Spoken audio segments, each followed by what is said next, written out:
I had a system, but it was a total piece of junk.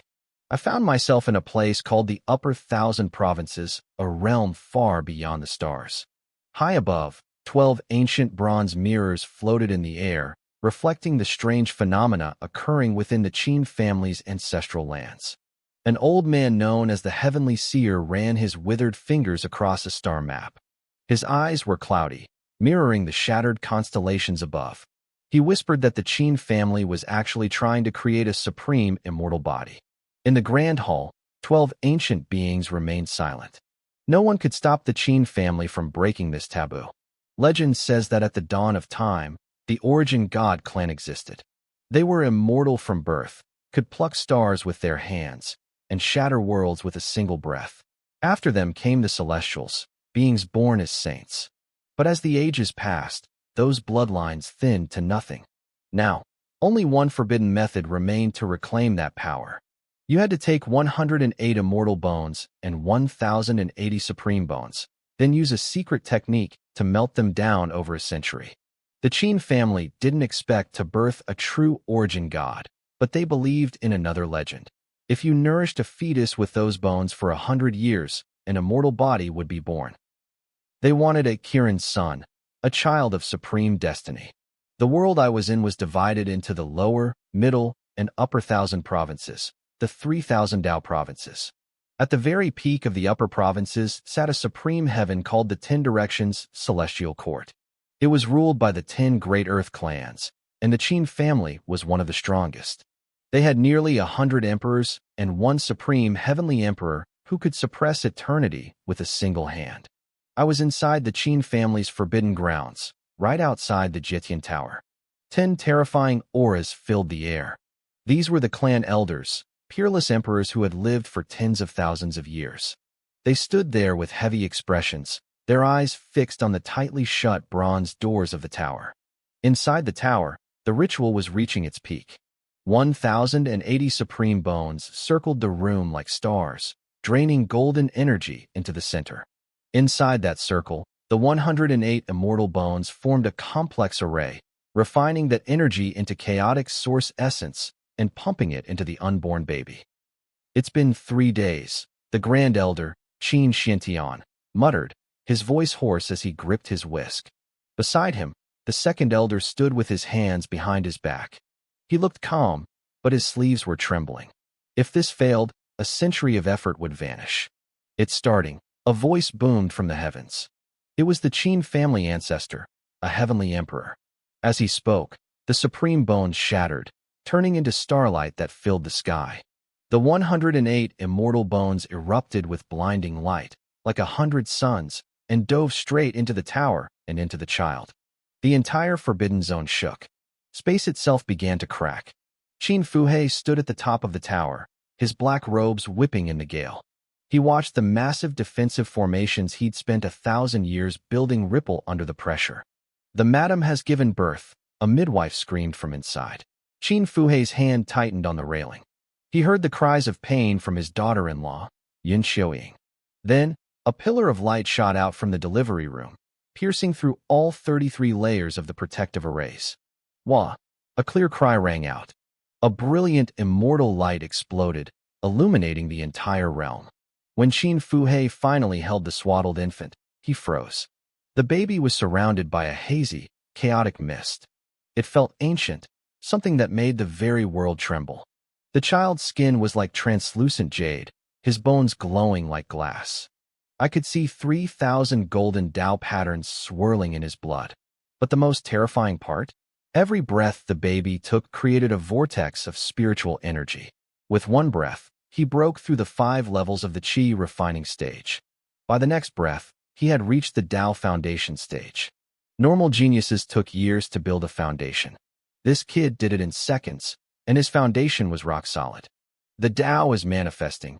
The bones are heaven-made." One of the elders whispered, his voice shaking. "Is this the longevity immortal body?" The ancestor, Qin Tai, appeared out of thin air. He took the child from Qin Fuhei, his old eyes filled with excitement. The longevity immortal body was a cheat code. It meant the child was born immortal and was guaranteed to become a true immortal. The only downside was that cultivation was usually slow. But for the Qin family, time was the one thing they had plenty of.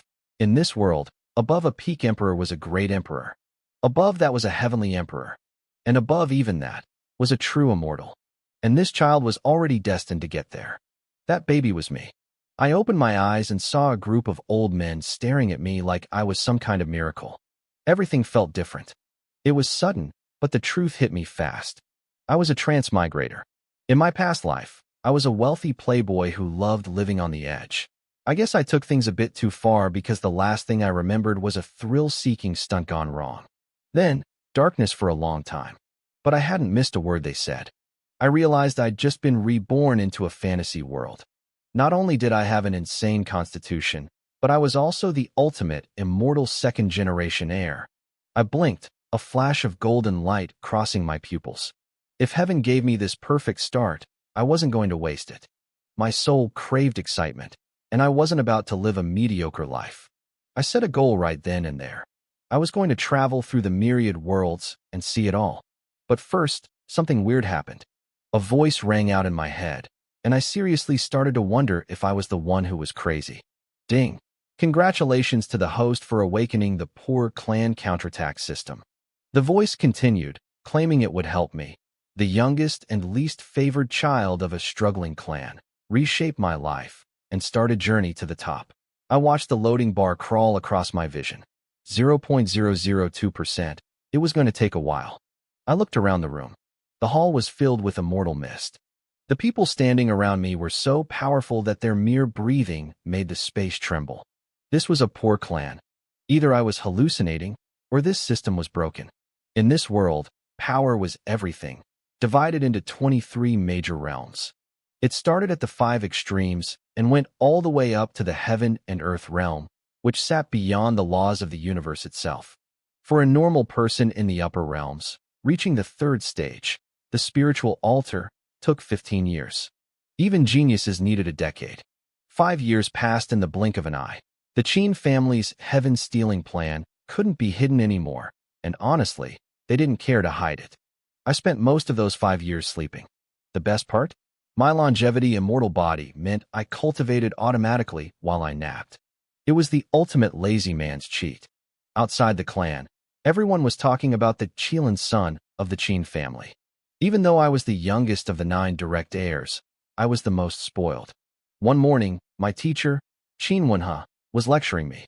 He looked like a refined scholar, but the man was over 30,000 years old. He was handpicked by the ancestor to guide me. "Young master," he said, holding a jade scroll, "even with your immortal bones, your constitution is slow to progress. I estimate it will take you 8 years to reach the spiritual altar realm." I blinked at him, trying to look innocent. 8 years? But I just broke through when I woke up this morning. I let my aura shift. A heavy pressure from the spiritual altar realm spread through the room. The spiritual energy inside me surged like a literal river. I had connected my 5 extremes and reached the 3rd realm effortlessly. Qin Wenha's eyes nearly popped out of his head. He almost crushed the jade scroll in his hand. He tried to keep his composure as a teacher, but I could tell he was reeling. It took him 11 years of bitter cultivation to reach this stage, and here I was, 5 years old, and already there with a rock-solid foundation. Ahem, he coughed, acting calm. "Very good. It seems I underestimated your talent." He looked at me with a complicated expression. I looked like a kid, but my eyes held the depth of a starry sea.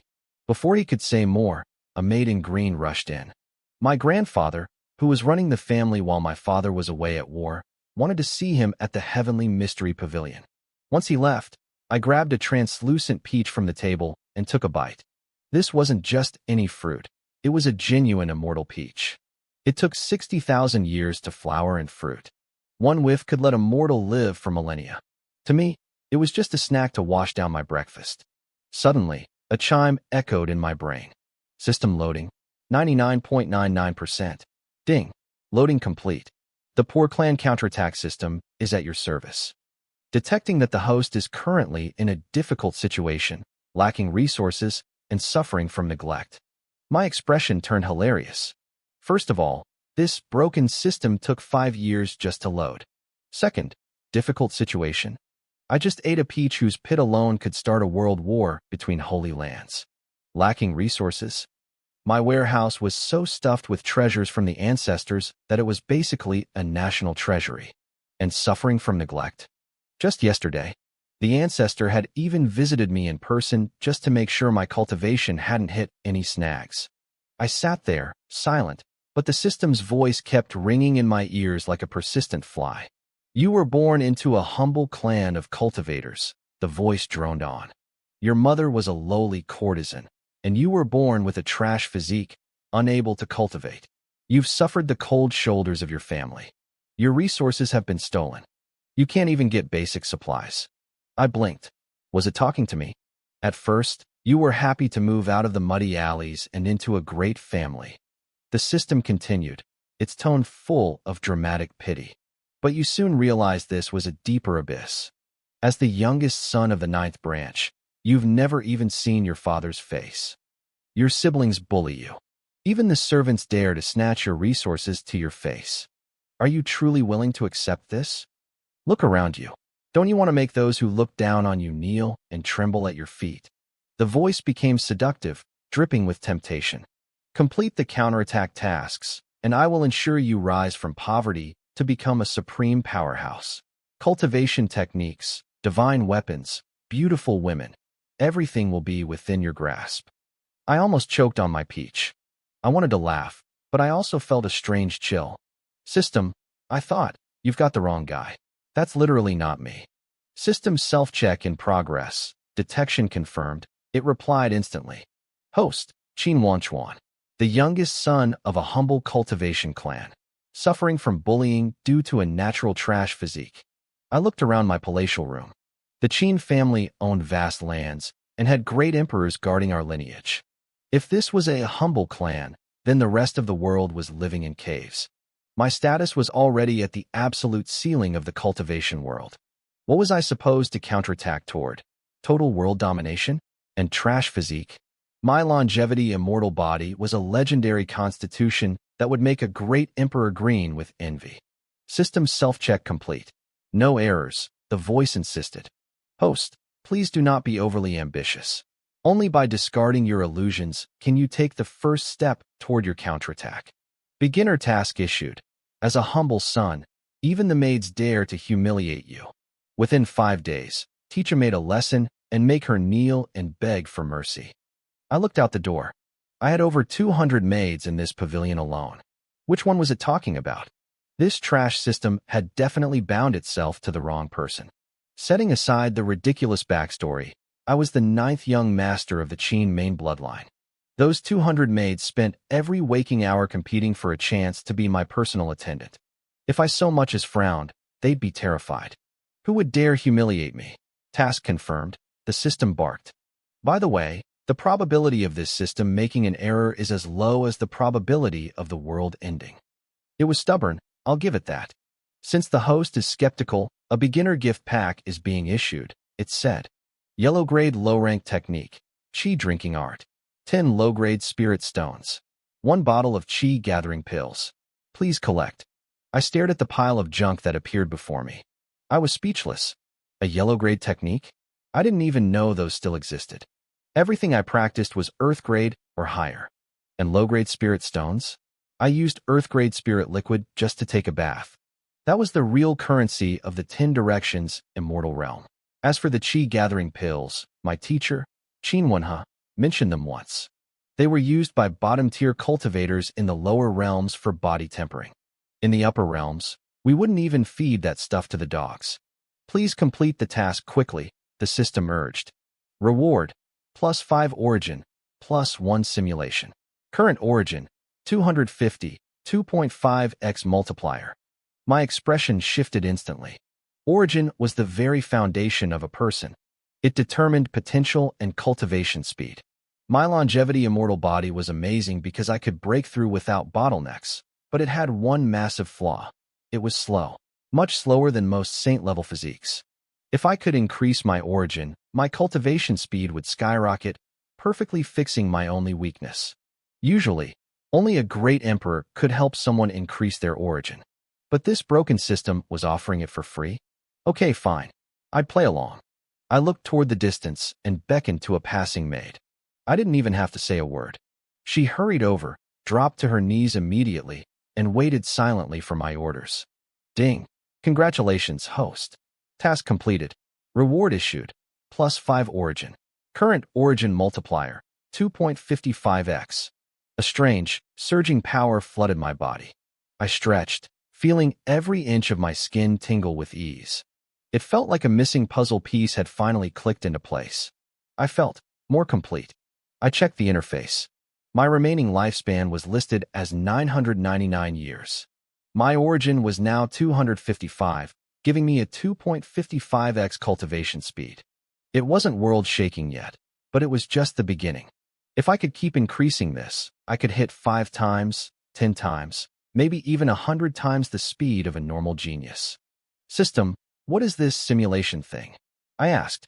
Once per day, you can consume a simulation charge and a portion of your lifespan to deduce your future, the system explained. After each simulation, you can choose one of 3 rewards: lifespan, cultivation insights, or origin. Note, as a trash tier host, your most precious resource is your lifespan. Sacrifice life to become stronger. There was even a little warning in brackets. Sacrificing life carries risks. Please act within your means. How thoughtful. I glanced at the cost. The first simulation required 30 years of life.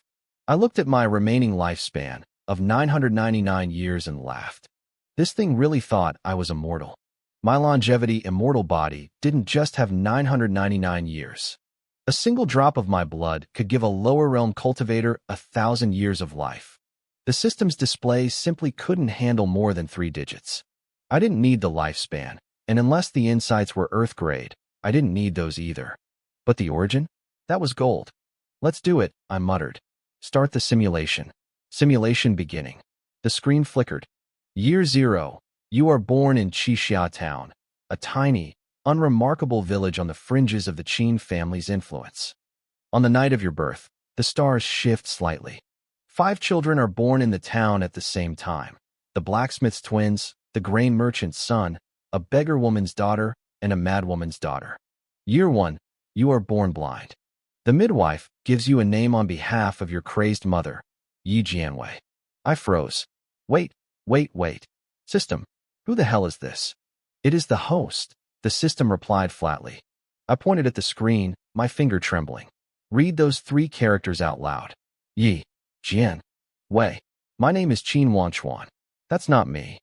The system does not have the authority to view simulation content, it replied. It's not me. This is some guy named Yi Jianwei. His name has 3 characters. Your name has 3 characters. Therefore, you are him. Logical, the system countered. I took a deep breath. This system was definitely malfunctioning. But I had to know how far this absurdity went. Continue the simulation, I commanded. Year 2. You have gained consciousness. I was born blind. Even though I couldn't see, I was unnaturally sensitive to the spiritual energy around me. My mother was a madwoman. On the rare occasions she was lucid, she would hold me and mutter the same phrase over and over. See the small to know the great. By the 3rd year, I learned the truth from the neighbor's gossip. My mother had once been a famous courtesan, a beauty who sold her art, but not her body. She had been seduced and then abandoned by a young master from the Yi family. The betrayal broke her mind. She never recovered. By the 4th year, a new emperor took the throne of the central Zhou dynasty. I spent my days caring for my mother and working odd jobs for the neighbors to scrape together a few coins. I had a simple dream. I wanted to save enough money to fix our leaky roof. But dreams don't survive long in this world. In my 5th year, my mother wandered into the street and was struck by a carriage belonging to the Yi family. She died on a rainy night. Right before her last breath, her mind cleared. She gripped my hand tight. Jianwei, you can't survive alone, she whispered. Instead of suffering in this world, just come with me. I wanted to follow her into the grave, but I couldn't leave her body to rot in the dirt. I tried to sell myself into servitude to pay for her funeral, but no one wanted a blind boy.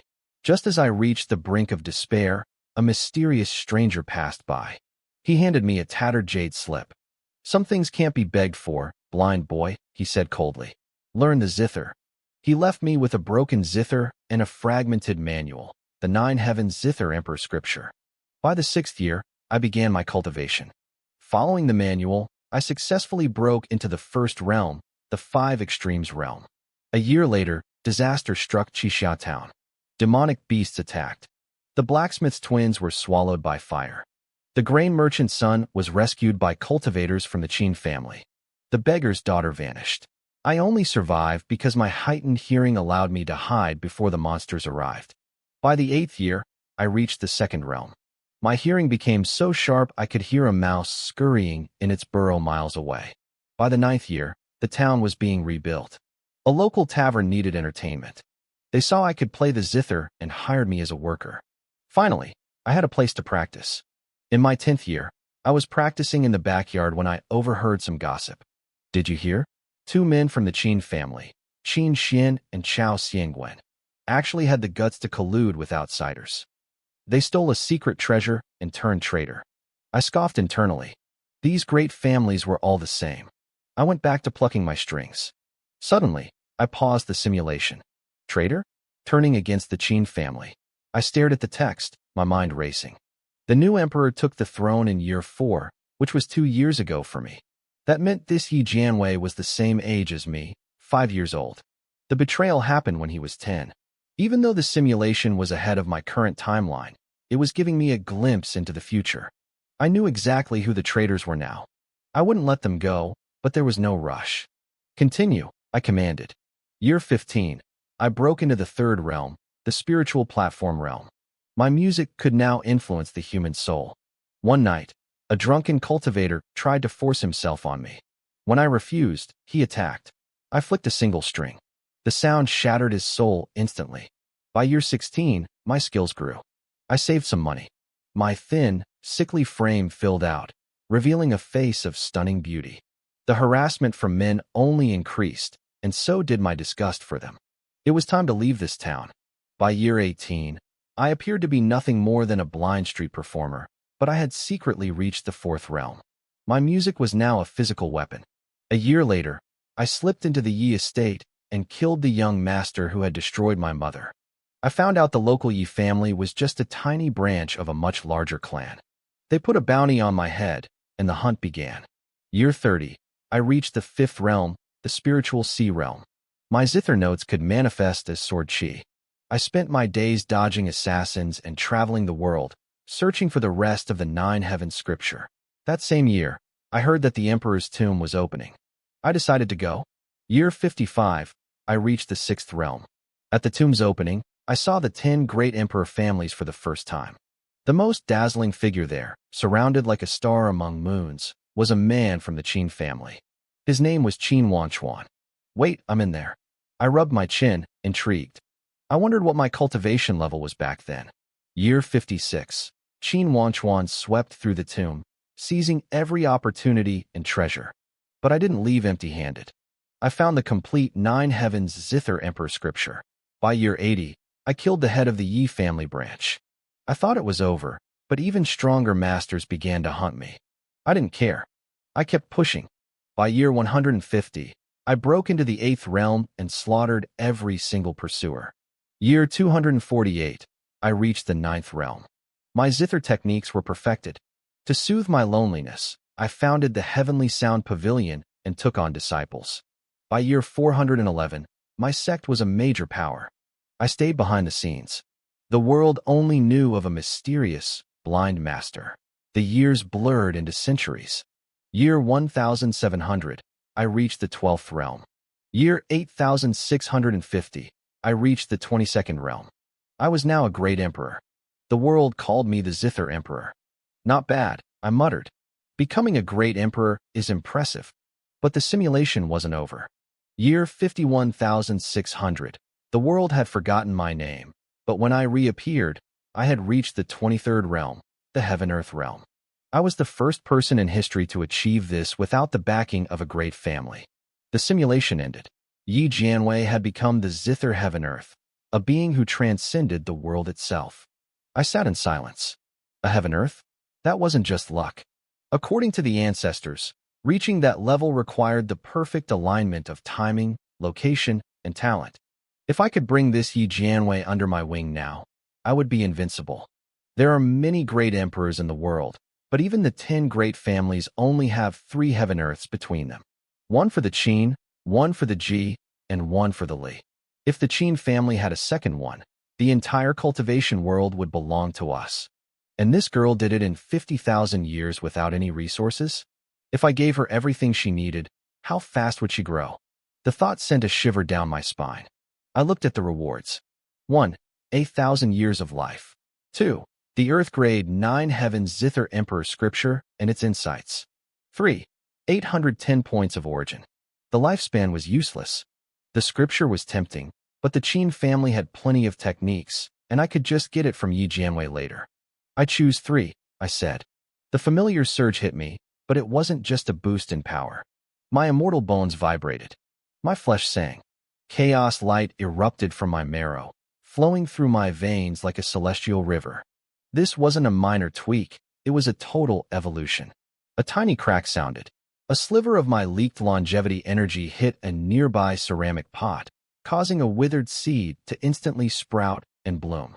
The spiritual energy of the entire pavilion spiraled into a vortex, pouring into my 5-year-old body. My current origin multiplier, 10.6 times.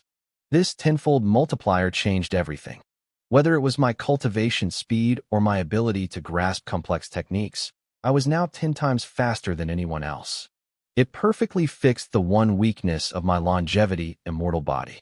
I clenched my fists, feeling a subtle cracking sound echo deep within my bones. I had broken through.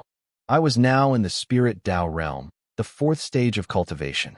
In the simulation, Yi Jianwei didn't reach this level until she was 18. I had done it at 5. The power of origin was truly terrifying. Footsteps approached the pavilion. It was Qin Manhwa. The sudden surge of energy from my breakthrough was impossible for a master like him to miss. I didn't wait for him to speak. I walked straight toward him, my small boots clicking on the floor.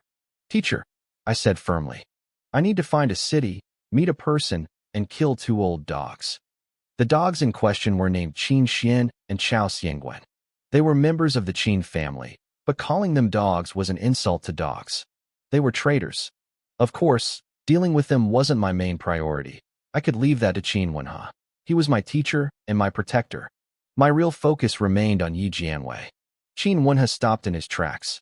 He looked down at me, his eyes widening in surprise. I barely reached his knees, yet I had just broken through right under his nose. He knew that despite my age, my immortal body gave me a mind far beyond any 5-year-old. He could tell I wasn't joking. Which city, which person, and which 2 dogs? Qin Manhwa asked carefully. He was choosing his words wisely, clearly trying not to corrupt a young child. "A place called Qixia Town," I replied. "There is a blind girl there named Yi Jianwei. She will become a heaven-earth level expert. As for the dogs, their names are Qin Xian and Chao Xiangwen. 5 years from now, they will conspire with other families and betray the Qin clan." I knew it hadn't happened yet, but the seeds of betrayal were likely already planted. A simple soul search would find the evidence. Qin Manhwa was a core member of the family. There was no point in hiding the truth from him. Betrayal? Qin Manhwa's pupils shrank. The Qin family had existed since the beginning of time, and traitors weren't unheard of. But he wasn't shocked by the betrayal. He was shocked that I knew about it. He was shocked I had found a future heaven-earth expert. Even the most powerful diviners couldn't predict the birth of such a being. He knelt down, stroking his beard. "How do you know all this, young lord?" I had my excuse ready. I blinked, looking as innocent as possible. "I saw it in a dream." "A dream?" "Yes," I said, nodding purely. "I saw it all while I was sleeping." I watched him process this. He had his doubts, but mostly, he believed me. It made sense to him. Since I was born, I spent 3/4 of my time sleeping, and I always woke up stronger. I was the first person in history to possess both an immortal body and a full set of immortal bones. If anyone could dream of the future, it was me. "What do you want me to do?" he asked softly. "Send men to find Qixia Town. Once it's found, I'll go there myself. As for the 2 dogs, I'll leave them to you." I gave him a thumbs up, acting like a playful child again. Qin Manhwa chuckled. One moment I was an innocent kid, the next I was a calculating monster. "Finding the town is easy," he said, his voice dropping to a whisper. "But I must ask, Under whose name do I kill these dogs? I tilted my head, acting confused. He explained patiently. If he acted on the ramblings of a child, he'd have to consult my grandfather first. But if it was an official order from me, the young lord, he could kill them immediately and deal with the consequences later. The problem was the fallout. If he used my grandfather's name, the old man would shoulder the blame. If he used my name and I was wrong, it would ruin my reputation in the clan. This was a test. The family had spent countless treasures to create me. I was their future. He wanted to see if a 5-year-old had the spine to take responsibility. The pavilion went silent. The only sound was the wind rustling the peach blossoms outside. I blinked and smiled. Then, the smile vanished. My eyes turned cold as ice. The playful aura around me evaporated instantly. Teacher, I said. The incense smoke in the room seemed to freeze. Manhwa held his breath. It felt like he wasn't looking at a child anymore, but a legendary conqueror. In my name, kill them. The wind roared through the hall. It was a statement of absolute confidence. Manhwa's eyes flashed with golden light, and a smirk played on his lips. This was the spirit of the Qin family's crown jewel. By your command, he said, bowing low. With the Qin family's resources, Qixia town was located within hours. I prepared to leave immediately. Meanwhile, Manhwa went to find the traitors. Qin Xian was currently at a floating island used for sparring. It was a massive arena made of black stone, surrounded by smaller platforms and red bridges. Clouds swirled around the edges as hundreds of young disciples tested their skills. Manhwa stepped onto the field, his presence hitting the area like a lightning strike. He stood tall, his voice booming with spiritual power that shook the entire island. Qin Xian, Chao Xiangwen, come forward and meet your end. The entire arena went silent. Sparring matches stopped instantly. Disciples looked on in terror, whispering to each other. They recognized Manhwa as the elder who served the ancestor. They wondered what could possibly bring such a giant to a training ground. Young master, this doesn't look good, Chao Xiangwen whispered, his face pale. He clearly had a guilty conscience. Qin Xian frowned for a moment, but then he relaxed. A smug, arrogant smile crossed his face. Don't worry. They're probably picking the new Dao sons. He's likely here to grant us an opportunity. I knew Qin Xian wasn't just arrogant. He was delusional. He truly believed he was one of the clan's top talents. He straightened his robes, smoothed out the creases, and marched toward Manhwa with a confident stride. The crowd of disciples parted like a sea, watching him with a mix of awe and envy. He moved with a practiced grace, his sleeves fluttering in the wind, radiating an aura of pride. He stopped in front of Manhwa and bowed deeply, his voice loud and clear for everyone to hear.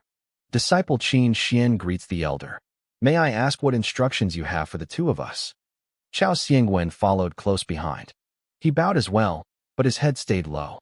He didn't dare to meet Manhwa's gaze. Manhwa's eyes were sharp, like a hawk circling its prey. He studied them in silence for a long moment. Finally, he spoke. You are Qin Xian? Qin Xian lowered his head further. I am. The elder shifted his gaze. And you are Chao Xiangwen? This disciple is Chao Xiangwen. I greet the elder, he stammered. The moment their identities were confirmed, the atmosphere changed. Manhwa's eyes turned ice cold. A terrifying pressure erupted from his body, heavy and suffocating, locking down the entire arena. No one could move. The 9th young lord has issued a command, Manhwa announced. His voice was calm, but it carried the weight of a mountain. Execute the traitors Qin Xian and Chao Xiangwen. Purge the clan of their filth. The arena exploded in hushed shock. The 9th young lord? Wasn't that the child born with the immortal physique? He was barely 5 years old. How could he issue a death warrant? Qin Xian's pupils shrank. The color drained from his face. Traitor? Elder, what are you saying?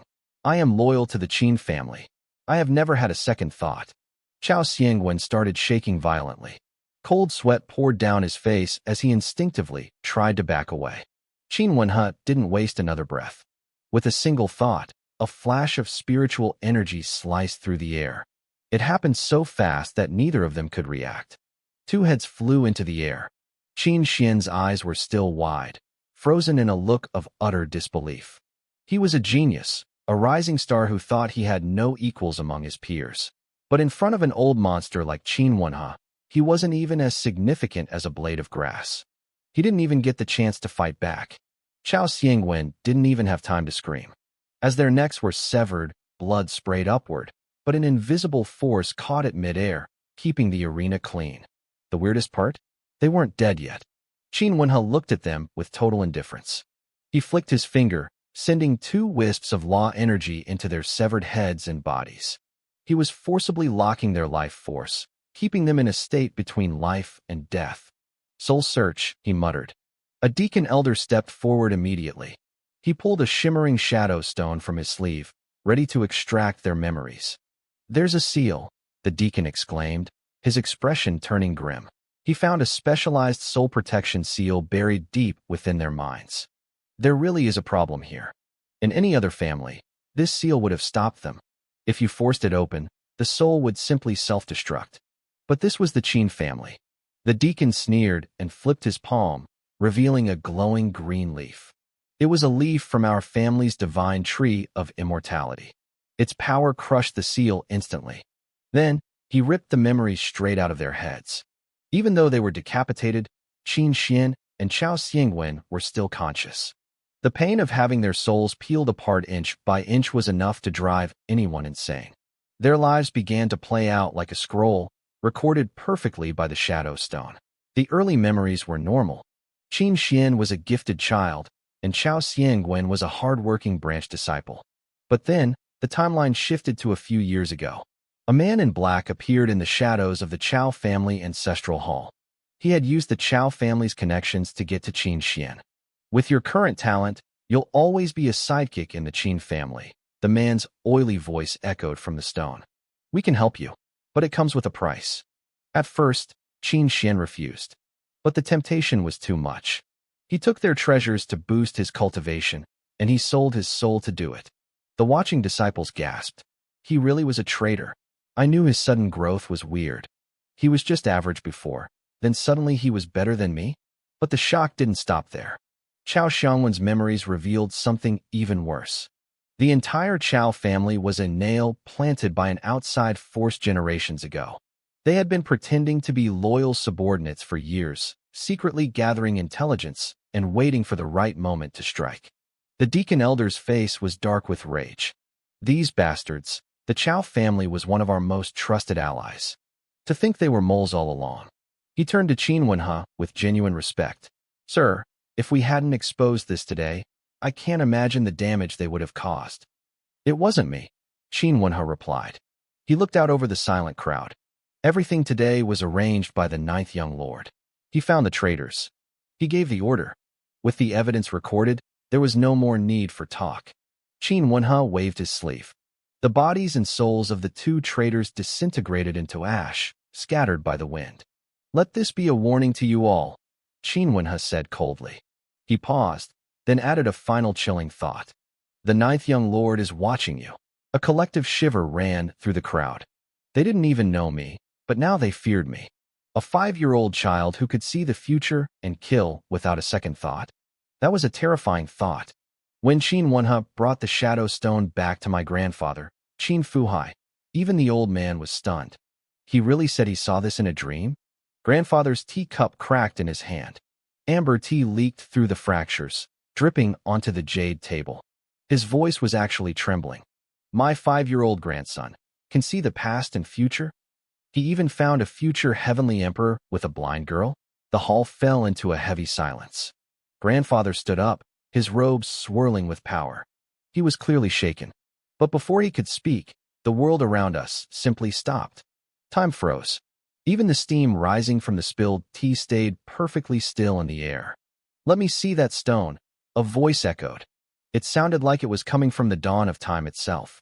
Grandfather's entire body jerked. The teacup in his hand shattered completely. Both he and Qin Wenhe bowed low, their faces full of reverence. We greet the ancestor. The air rippled, and an old man in simple hemp robes appeared. He had white hair, but the face of a youth. His eyes were the most striking thing about him. The left was a swirling galaxy, and the right was a rising sun. This was the Qin family's ultimate guardian, Qin Tai, an ancient heavenly emperor who had lived through countless eras. He took the shadow stone and tapped it. The memories of the two traitors began to play out in the air once again. The memories within the shadow stone unfolded like a long, flowing river. Ancestor Qin Tai watched with interest. Suddenly, the image of the man in black within the memory froze. That man had used powerful artifacts to hide his identity, but to a heavenly emperor, those tricks were like a child's clumsy scribbles on fresh snow. The ancestor's eyes shifted. His left eye swirled like a galaxy, and his right eye glowed with the essence of life itself. His gaze pierced through the memory and projected directly into reality. Across billions of stars, the sky above the ancestral lands of the Zhou family, one of the 10 great emperor clans, suddenly split open. A massive, world-covering eye appeared. Even the Zhou family's ancient defensive arrays, built to withstand gods, were pierced through like thin paper. "Found you," the ancestor's voice whispered, echoing as if from the dawn of time. Before the Zhou family's own emperor could even react, the man in black and countless other disciples were instantly crushed into clouds of bloody mist. Their souls were peeled away, inch by inch. This was the power of a heavenly emperor. Even among the great emperor clans, if you didn't have a heavenly emperor protecting you, you were nothing but an ant. If not for an ancient pact between the 3 living heavenly emperors, the Zhou family would have been wiped out with a snap of his fingers. The giant eye in the sky slowly closed, and the ancestor's focus returned to our hall. "It was the Zhou family," he said calmly. "I've given them a small lesson. Handle the reparations. Since they dared to make a move against my Qin family, we'll strip their treasury bare." Grandfather looked up, his eyes flashing with murderous intent. "The Zhou family, we've stayed quiet for too long. Even rats think they can challenge us now." The ancestor waved his hand dismissively. His fingers began to move in a complex calculation, his eyes searching the void. "Investigate the family internally," he commanded. "Check every branch, every vassal clan. Turn them upside down. If you find a problem, kill them. Don't ask questions. I won't have even a tiny threat lurking near Qin Wanchuan. Not a single one." He paused, a look of pure, childlike excitement crossing his face. A look that hadn't appeared on this million-year-old man in centuries. The world thinks he just has a long life, immortal body. They don't realize that his ability to ignore karma and see the future is the truly terrifying part. His internal power is growing at a staggering rate. What is a heavenly emperor? My Qin family is about to produce an actual immortal. Grandfather gasped. The ancestor wasn't finished. 20 guards aren't enough. Double it. From now on, the 9th young lord's resources are to be set at the spirit rank. Grandfather blinked, looking confused. "Ancestor, what is the spirit rank?" "Our family resources were usually divided into 3 tiers, high, middle, and low, with 5 levels each. The young lords usually sat at the very top of the high tier. I just invented it," the ancestor said, his voice absolute. "The spirit rank means every single resource in the clan, treasures, secret realms, techniques, goes to Wanchuan first. Only after he has taken what he wants can anyone else have a turn." The air in the hall froze. Grandfather's heart must have been racing. This meant I was being placed above every other genius in the family's history. "Ancestor," Grandfather whispered cautiously. "The other young lords, they might feel it's unfair. It could hurt family harmony." The ancestor snorted, his sleeve fluttering with a force that made the hall tremble. "If they show even half of Wanchuan's potential, I'll give them the spirit rank too. But look at your other grandkids. One is a lunatic, one is a shut-in, none of them are normal. Only the eldest is decent with his ancient desolate saint body, but he's a complete idiot." The ancestor flicked his finger. A golden rune shot into the sky above our ancestral lands, expanding into a massive decree for all to see. "The 9th young lord, Qin Wanchuan, has merit in slaying traitors. Reward, 1 divine seed. From this day forth, he shall hold the spirit rank. No one shall object." The family's greatest treasure was the undying divine tree. A single drop of its sap could grant long life. A divine seed from that tree was priceless. If planted in a courtyard, it would turn the entire area into a divine land. Grandfather looked at the decree in the sky, his joy mixed with worry. He knew the ancestor was betting the next million years of the Qin family's fate entirely on me. "Grandson, he whispered. You have a heavy burden now. The decree shook the entire Qin family. Whether they were at home or across the 3,000 provinces, every member of the clan saw it. In the palaces of the other young lords, whispers began to spread. Spirit rank? The ancestor really likes to make a scene, one brother muttered. The sharper the sword, the easier it blunts. Only by hiding can one stay safe. It's almost the 9th brother's birthday, right? Good time to make some money. My research budget is going to drop, another sighed. But I suppose I should go visit him. Meanwhile, far away in the Red Dragon Abyss, the 5th young lord, my sister Qin Qingzhong, stood atop the head of a massive red dragon she had just slain. Her white dress was splattered with blood. A true dragon's heart should be good for 9th brother's body, she whispered to herself. She tilted her head, looking thoughtful. I wonder what color he likes. So much trouble. I'll just get a few. She sliced open the dragon's chest and pulled out the beating heart, sealing it in ice. Inside her spatial rift, several other hearts, gold, red, and purple, were already waiting. Suddenly, the abyss shook. An ancient dragon king woke up from the lava below, its eyes locked on her with pure hatred. Human, you dare. Qin Qingzheng just blinked. Her sword slid out of its sheath. Do you want to be a gift too? While the Qin family was thriving, the Zhou family was in hell. The ancestors' single gaze had torn their lands apart. 13 immortal islands crashed, their libraries burned, and thousands of disciples were dead. The head of the Zhou family, Zhou Xianming, knelt on the ground coughing up blood. I told you, he screamed at his elders. I told you not to provoke the Qin family. Why didn't you listen? In the world of the great clans, everyone has spies in each other's ranks. It was normal. But the Zhou family had lost everything just because their spy was caught before he could even do anything. The other great clans watched in silence. They knew the Zhou family was finished. They wouldn't even be able to compete in this generation. The fact that the ancestor had acted personally proved one thing. The Qin family's Qilin's son was more important than anyone had imagined. They knew a monster had been born, but they still didn't realize just how terrifying I really was. Even though the Zhou family served as a bloody warning, plenty of people in the shadows were still starting to get restless. But I didn't care about them. I was the center of the storm, yet I had no idea what was happening behind my back. I was already approaching Qixia Town. Qixia Town sat on the very edge of the Qin family's territory. It was an unremarkable place, blue bricks, black tiles, and quiet streets. Occasionally, you'd hear a vendor shouting to sell their wares, but mostly, it was peaceful and ordinary. I stood on the deck of our immortal ship, watching the silhouette of the town grow larger in the distance.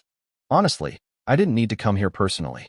I could have just sent a few men to bring Yi Jianwei back. But I was curious. I wanted to see this blind genius for myself. Young lord, one of my guards said, sounding hesitant. We left without saying anything. Is that all right? Saying anything? I shook my head. I already gave them plenty of notice. The guards looked at each other, confused. I didn't bother explaining. If the elders truly didn't want me leaving, they would have stopped me. The fact that I was standing here meant they had already cleared the path. Usually, heirs aren't allowed to leave the estate until they're 10 years old. But the ancestor doted on me. Instead of restricting my freedom, he just doubled my security. I was wearing a deep black silk robe today. The jade pendant unique to the Qin direct bloodline hung at my waist. I had intentionally suppressed the chaotic divine light that usually swirled around me, but my eyes still held a depth that didn't belong to a child. Behind me, 20 Qin family guards stood like statues. Every single one of them was a top-tier powerhouse. With this group, I could walk through any high-level clan's front door and they wouldn't dare say a word, let alone a tiny border town. Young lord, we've arrived, a guard said respectfully. I nodded and looked down at the town from the clouds. My face was young, but my expression was steady. Where is he? The Qin family's experts had already secretly locked down the entire town before I arrived. I had told them not to move yet because I didn't want to interfere with the timeline too much. Right below us, the immortal ship circled in the air. Most of the guards vanished into the void, hiding their presence. I only kept 2 by my side as we stepped down into Qixia Town. As we walked, people on the street turned to stare.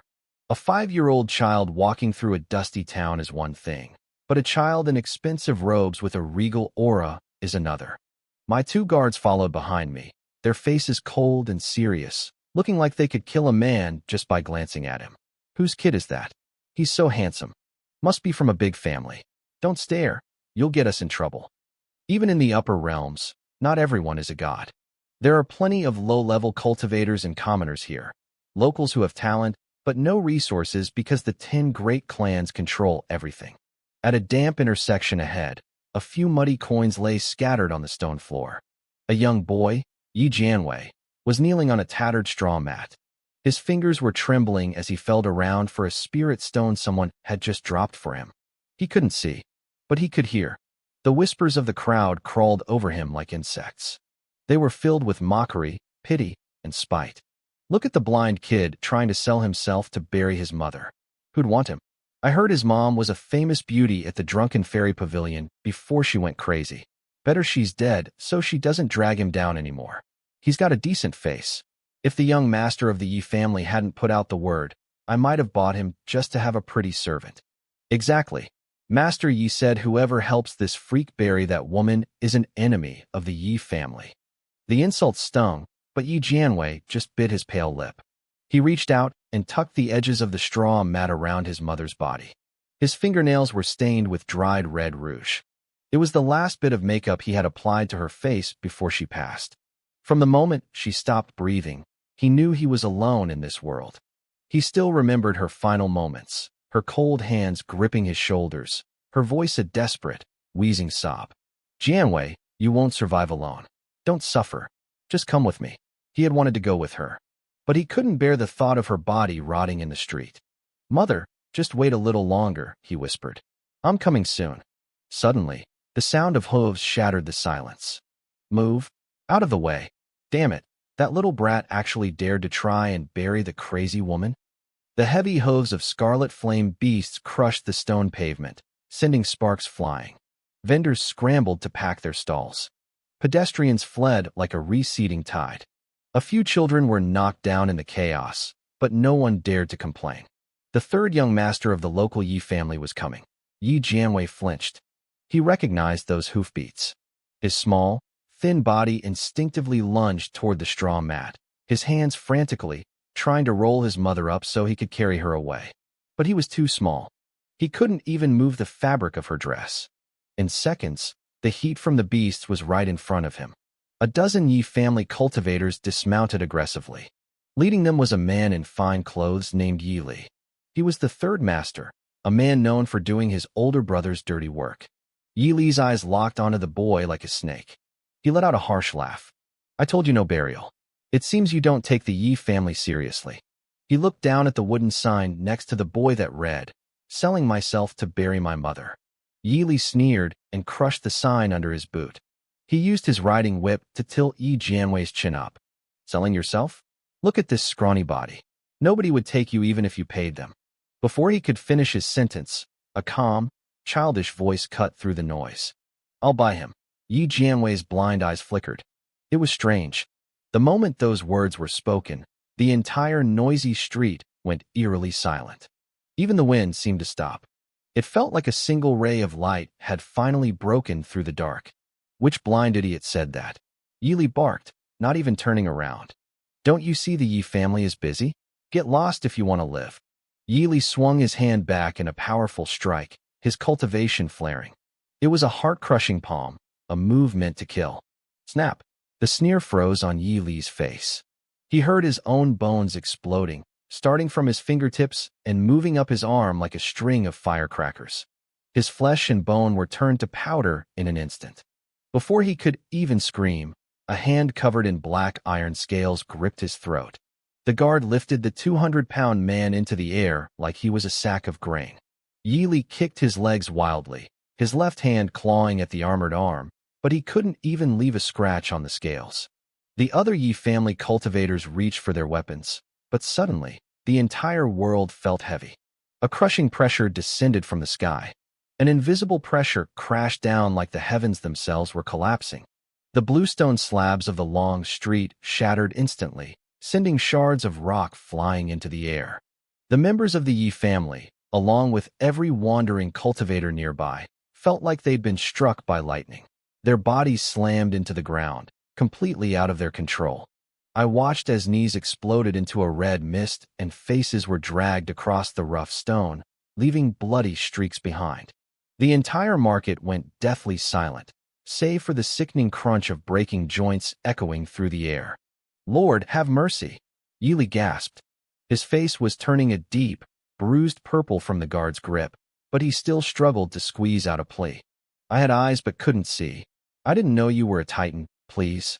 The arrogance he had shown just moments ago was gone, replaced by pure, trembling terror. He looked pathetic. My guard's expression remained as cold as ice. He glanced over at me, but I was looking elsewhere. I didn't even give Yili a second thought. Seeing my lack of interest, the guard tightened his grip. Snap! Yili's neck was crushed like a dry twig. He died in agony, blood erupting from his eyes, nose, and mouth. Under the crushing pressure of the domain, the blood didn't fall. It hung eerily in the air, forming a cloud of floating crimson beads.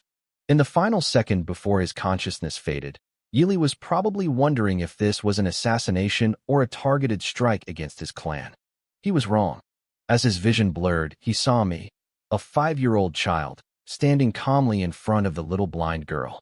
He saw the legendary powerhouse who had crushed him standing behind me like a humble servant. Only then did he realize the truth. This wasn't a vendetta or a calculated attack. We were just giants passing through, and he was an ant that had been stepped on for making too much noise. Who are you?" One of the kneeling Yi family guards stammered. He was fighting the pressure with everything he had. "Our Yi family has a quasi-saint ancestor backing us." A quasi-saint. In the 1,000 prefectures, that's a title that carries some weight. One more step, and they become a saint, capable of founding a holy land. He thought the name would scare us. He seemed to have forgotten where he was. This was the 10 Directions Celestial Court. The 2 guards standing by my side, and the hidden shadows protecting me, were all in the 21st realm. Quasi-emperors. If the Great Earth avatars weren't so slow to move, my father would have sent 22nd realm guards with me. It wasn't that a quasi-saint was weak, it was just that my family, the Qin family, was far too strong. I finally spoke, my voice calm and flat. "Leave none alive." Maybe it was because my voice was still high and childish, or maybe it was just my nature, but I said it softly. To the enemies, however, it sounded like a decree from the depths of hell. "A quasi-saint ancestor, huh?" One of my guards smirked. He stepped toward the man who had spoken and casually flicked his finger. Thud! The Yi guard didn't even have time to scream. His head exploded instantly. His headless body slumped into a pool of gore like a sack of wet clay. "A mere quasi-saint isn't even fit to carry my young lord's shoes," the guard sneered. "Even if a saint or a great saint showed up, they'd be nothing more than a slightly larger bug." With a single thought, the remaining dozen Yi family guards collapsed. Their bodies looked untouched, but their souls had been wiped out in a heartbeat. They wouldn't even get the chance to reincarnate. If I hadn't been standing there, the guards wouldn't have left bodies at all. They would have turned the entire street into a red fog. The onlookers in the market were trembling, pressing their foreheads against the ground and praying. This wasn't a fight. It was a total erasure from a higher dimension. I turned my attention to the girl still kneeling on the ground. Yi Jianwei couldn't see the carnage, but she could hear the bones snapping and smell the thick, metallic scent of blood. She bit her lower lip so hard it bled. She had heard me say, "I'll buy him," but she was terrified it was a hallucination brought on by hunger. Just like the time she thought she heard her mother calling her in the middle of the night. She prayed it was real. If it was, she could finally bury her mother. She was smart. She knew we were from a world she couldn't even imagine, but she had no other choice. Please buy me," she whispered, leaning forward into a deep kowtow. "I only need 500 spirit stones. I'll serve you for 5 years. No, 10 years. I can work hard." Her voice trembled with the desperate hope of a drowning person grabbing at a piece of straw. I stood silently before her. The hem of my black silk robes brushed against the edge of the straw mat where her mother's body lay. I looked down at this blind girl who, in the future I knew, would become the Qin Heaven Emperor. Right now, she was just a beggar. As her forehead touched the ground, She must have caught the scent of the cold cedar incense on my clothes. It was clean, like fresh snow on a mountain, and it seemed to bring a flicker of warmth to her frozen limbs. I gestured to my guards. They understood immediately and dropped several heavy bags onto the stone. They weren't filled with spirit stones, but spirit crystals, currency worth thousands of times more. These will buy your entire life, I said. My voice was clear, like a spring breeze. Yi Jianwei's fingers shook. When she touched the heavy bags, she pulled her hand back as if she'd been burned. Young master, she rasped, her fingers clutching her tattered clothes. I'm not worth this much. She had heard of spirit crystals. Even the head of the Yi family would kill for a bag like this. Anyone else would have been ecstatic, but she was terrified. Why would a blind girl who couldn't even bury her mother deserve such a fortune? She pushed the bags back toward me with her muddy fingertips. I don't want the crystals, she whispered. Just help me bury my mother. Give me 1 meal a day, and my life is yours. I looked at her. The future emperor was like a drenched bird, too scared to even accept a gift. I couldn't help but smile. That integrity was exactly why she would eventually reach the top. My name is Qin Wanchuan, I said. I leaned down, picked up the bags, and pressed them back into her hands along with a warm jade pendant. Come with me. From now on, your life belongs to me. You live only for me. The jade was warm to the touch. On one side, it bore the character for Qin. On the other, the number 9. Yi Jianwei traced the carvings with her thumb. The warmth from the jade seemed to flow up her arm and melt the ice in her heart. Qin Wanchuan, she murmured, repeating my name as if trying to carve it into her soul. I didn't respond to her emotion. I turned to my guards. Clean up the bodies.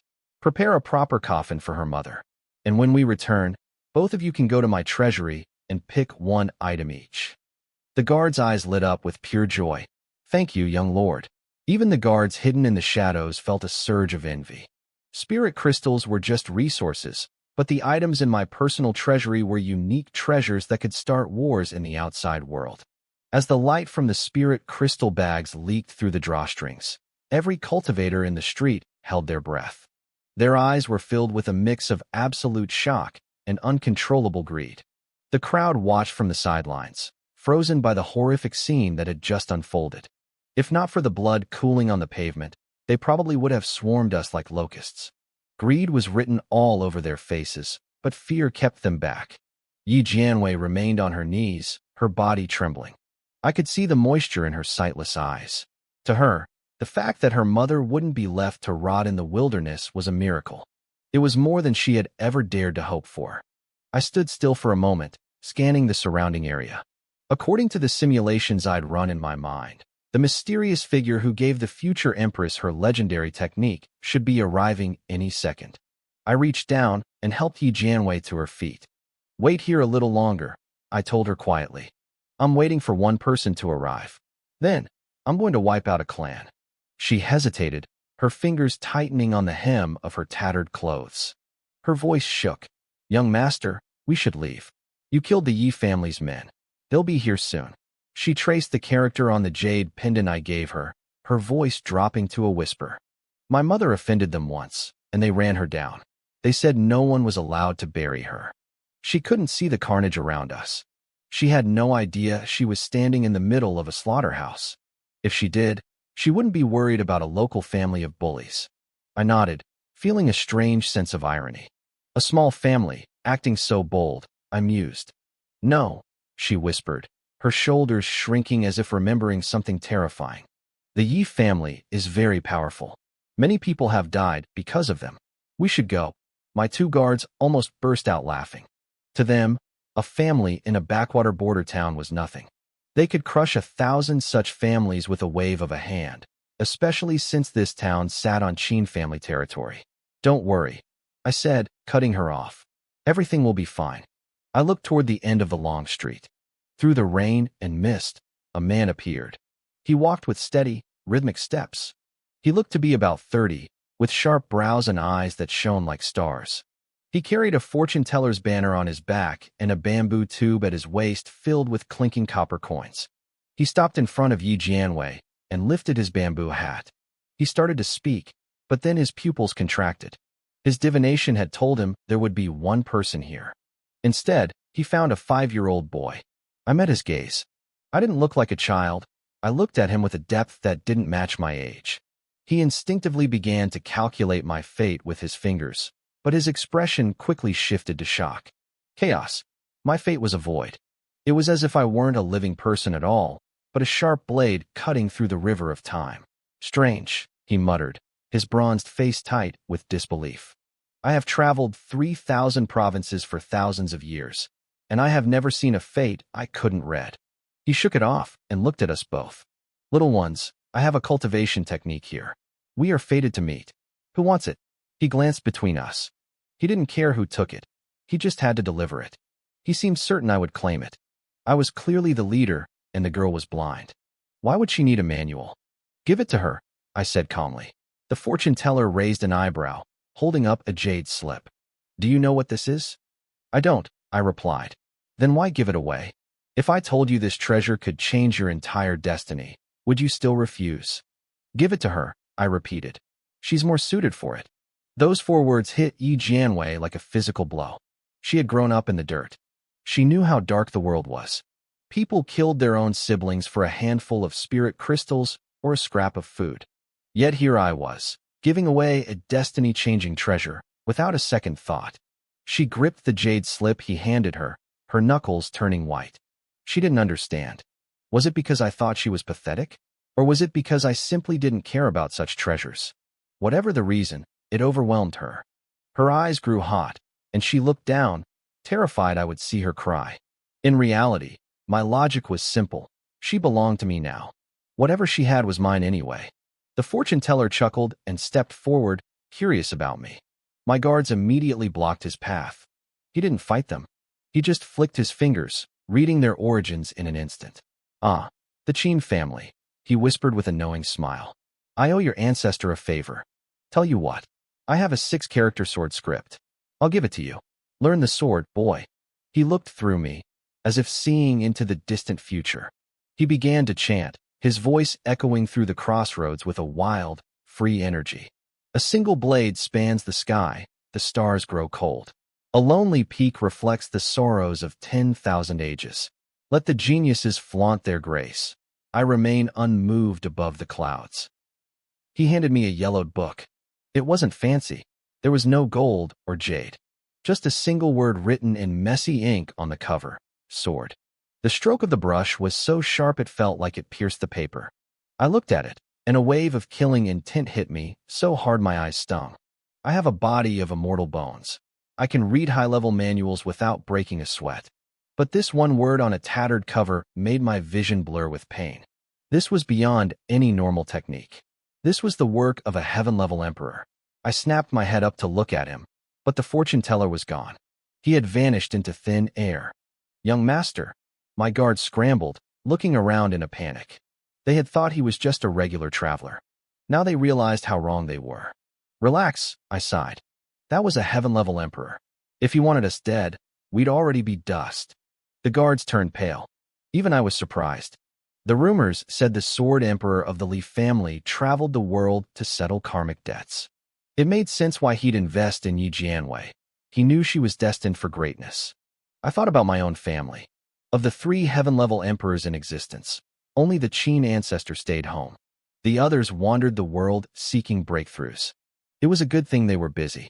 If they had seen the Qin family's heaven-snatching plan, gathering supreme bones and immortal bones into one person, they never would have allowed it to happen. Yi Jianwei's fingers trembled as she held her jade slip. She couldn't see, but she heard the word emperor. Young master, she said, dropping to her knees and holding the slip up toward me with both hands. This is too valuable. I can't take it. I'm blind. It's a waste on me. She looked like a frightened bird, her face tense, her eyelashes fluttering. I let out a soft laugh and reached out, stroking her messy, matted hair. There is no yours or mine between us, I said. As I touched her, a faint glow of chaotic immortal light flowed from my fingertips, quietly nourishing her fragile body. You belong to me now, I told her, my voice firm. Why worry about whose is whose? I'll study the techniques once we get back and teach you myself. My words were blunt, almost overbearing, but I saw her shoulders finally relax. She lowered her head and pressed the jade slip against her chest. It was as if she needed to feel its cold surface to know this wasn't a dream. A small, choked sob escaped her throat. For 5 years, she had been treated like trash.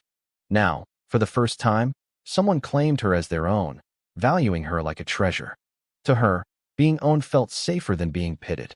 The guards finished preparing the coffin shortly after. They began moving her mother's body, and Yi Jianwei stepped forward to help.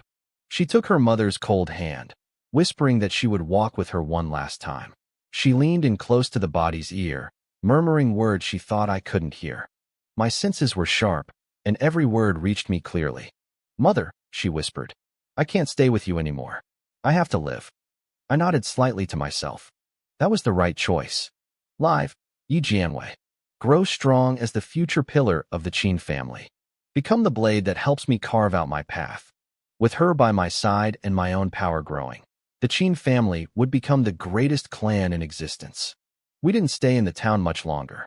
My group made our way back to the flying boat, hovering above Qixia town. It was a massive, pitch-black beast of a vessel, its hull etched with complex runes that shimmered with a cold metallic light under the sun.